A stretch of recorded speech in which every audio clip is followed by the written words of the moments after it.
আপনিও আপনার পূর্ববর্তী বক্তার মতো দেখে দেখে পড়েছেন। সংসদে এটা অ্যালাউড না, ভবিষ্যতে না দেখে বলার অভ্যাস করেন। এটা সংসদের রেওয়াজ, যেটি আমাদের সকলেরই মান্য করা উচিত। রাষ্ট্রপতি মন প্রাণ ও কার্যক্রম একটি ফ্যাসিবাদী শাসনের অংশ ছিলেন, যে ফ্যাসিবাদের উৎখাতে হাজারো প্রাণের রক্ত উৎসর্গ করতে হয়েছে। গণ অভ্যুত্থানের মাধ্যমে উৎখাত হওয়া ফ্যাসিবাদের অংশ যে রাষ্ট্রপতি, তিনি ফ্যাসিবাদের উৎখাতের ফলেই গঠিত হওয়া সংসদের ভাষণ দেওয়া জুলাই গণ অভ্যুত্থানকে অপমান করার সামিল। তিনি যখন ভাষণ দিয়েছেন তখন আমরা ওয়াকআউট করেছিলাম। আজকে রাষ্ট্রপতির ভাষণের উপর আলোচনা শুরুতে আমি সংসদে তার ভাষণ দেওয়ার বিষয়ে প্রতিবাদ জানাচ্ছি।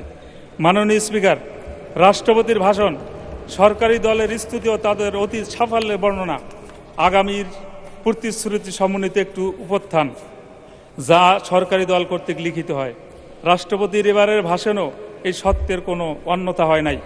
তবে ভাষণ সুলিখিত ও মার্জিত, তার পাঠ ও সাবলীল ছিল, সেজন্য রাষ্ট্রপতিকে আমি ধন্যবাদ জানাতে পারি। মাননীয় স্পিকার, রাষ্ট্রপতির ভাষণে অন্তর্বর্তী সরকারের উল্লেখ নেই। অন্তর্বর্তী সরকার ও সরকার প্রধানের নাম উল্লেখ করে তাদের প্রতি বিশেষভাবে কৃতজ্ঞতা জানালে ভালো হতে বলে আমি মনে করি। মাননীয় স্পিকার, রাষ্ট্রপতি তার ভাষণে পতিত সরকারে বারংবার ফ্যাসিবাদী শাসন বলে অভিহিত করেছেন। এজন্য তাকে আরেকটি ধন্যবাদ দিতে চাই।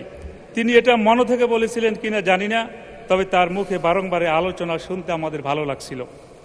তবে মাননীয় স্পিকার, তার ভাষণে জুলাই ঘোষণা, জুলাই সনদ নিয়ে কোনো কথা নেই। সংস্কার কমিশন গঠনের কথা আছে, কিন্তু সেসব কমিশনের প্রস্তাবিত এবং দেশের সকল রাজনৈতিক দলের স্বাক্ষরিত জুলাই সনদে বাস্তবায়নের ব্যাপারে কোনো কথা নাই। এই বিষয়টি আমাদেরকে হতাশ করেছে এবং সত্য হলো, প্রস্তাবিত সংস্কারগুলো না হলে বাংলাদেশে আবারও স্বৈরাচার ও ফ্যাসিবাদ ফিরে আসার আশঙ্কা রয়েছে। তাই দেশের স্বার্থে জুলাই সনদের সংস্কারগুলো সম্পন্ন করতেই হবে। একই সাথে সংস্কার প্রস্তাব গণভোটের মাধ্যমে জনগণের রায় পরিণত হয়েছে। মাননীয় স্পিকার, আমার নির্বাচনী এলাকা বরগুনা 1, বরগুনা সদর, আমতলী এবং তালতলী। আমরা এই বরগুনার যে লক্ষ কোটি মানুষ বসবাস করতেছে, আমাদের বরগুনা উন্নয়নের দিক থেকে একেবারে পিছিয়ে। মাননীয় স্পিকার, পায়রা ও বিষখালী নদী বেষ্টিত আমাদের জেলায় নিরবিচ্ছিন্ন যোগাযোগ এখন সময়ের দাবি।